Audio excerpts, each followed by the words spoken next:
Hello दोस्तों, आपका हमारे यूट्यूब चैनल में बहुत बहुत हार्दिक स्वागत है। आज में कह सकते हैं क्लास 12 की हिंदी गद्य साहित्य की इतिहास, शुक्ल युग, निबंध कह सकते हैं, शुक्लोत्तर युग सभी कह सकते हैं का वेरी इंपॉर्टेंट क्वेश्चन बहुविकल्पीय में लेके आ चुके हैं। चलिए तो अपने हम वीडियो को स्टार्ट करते हैं, ज़्यादा टाइम आपका नहीं बर्बाद करते हुए।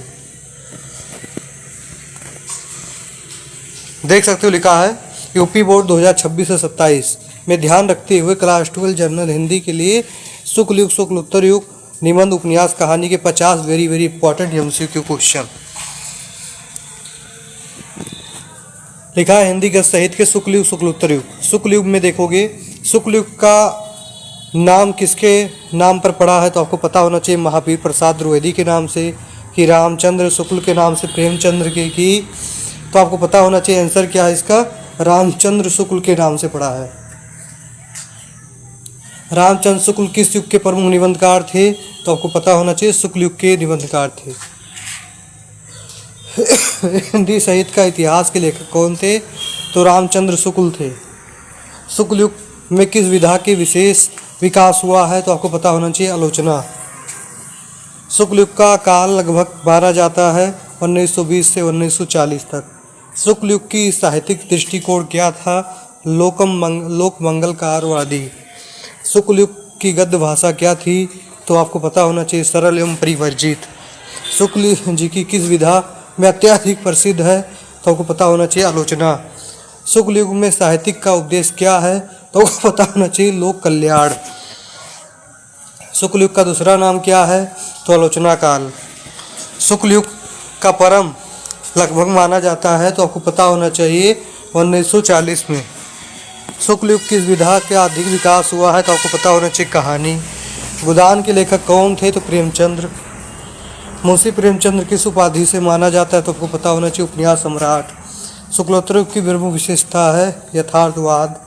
कमआइनी के लेखक कौन है, जयशंकर प्रसाद जी है। शुक्लोत्तर युग में किस आंदोलन का प्रभाव रहा तो प्रगतिवाद। अगर ये सारे क्वेश्चनों को आप पढ़ते रहते हो तो हमारी गारंटी है कि आप क्लास 12 में अच्छे नंबर हासिल कर सकते हो। आषाढ़ का एक दिन किसकी रचना है मोहन राकेश के द्वारा। शुक्लोत्तर युग में भाषा की प्रवृत्ति है सरल एवं बोलचाल की भाषा। शुक्लोत्तर युग में प्रमुख विधा है कहानी। अब विधाएं देखिए, विधाएं से क्वेश्चन। निबंध, निबंध का अर्थ है विचार प्रस्तुति।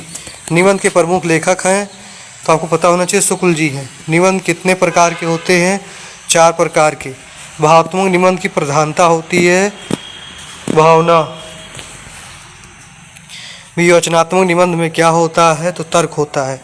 उपन्यास शब्द, उपन्यास आ गया। उपन्यास शब्द का अर्थ है नया। हिंदी का प्रथम उपन्यास है परीक्षा गुरु। परीक्षा गुरु के लेखक कौन है, लाला श्री निवास दास। उपन्यास में प्रधान होता है कथनांक। सेवा सदन के लेखक हैं प्रेमचंद्र जी। कहानी आ गया। कहानी का उपदेश है दोनों, मनोरंजन और शिक्षा। हिंदी की पहली कहानी मानी जाती है इंदुमती। कंपन के लेखक कौन है, प्रेमचंद्र जी। कहानी की प्रमुख विशेषता है संक्षिप्तता। नई कहानी के आंदोलन से जुड़े हुए हैं मोहन राकेश। आलोचना, आलोचना का अर्थ होता है समीक्षा। हिंदी आलोचना के जनक हैं शुक्ल जी। आलोचना का मुख्य उपदेश है गुण दोष विवेचना। ऐतिहासिक आलोचना का प्रवर्तक है शुक्ल जी।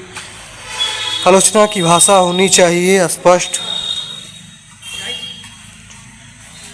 हिंदी गद्य का सर्वाधिक विकास किस काल में हुआ है, आधुनिक काल। ए, प्रेमचंद किस विधा के लेखक थे, कहानी हुआ उपन्यास। शुक्ल जी का दृष्टिकोण था समाज केंद्रित। नई कहानी आंदोलन का उपन्यास है 1950 में। गबन किसकी रचना है तो प्रेमचंद्र जी की। शुक्ल युग की प्रमुख विधा है आलोचना। उपन्यास में पात्रों का महत्व है अधिक। कहानी के अंत कैसा होता है, खुला व प्रभावपूर्ण। निबंध की भाषा होनी चाहिए सरल। आलोचना का आधार होता है तर्क व प्रमाण। हमारा वीडियो आपको कैसा लगा कमेंट में अवश्य होता है। जय हिंद, जय भारत।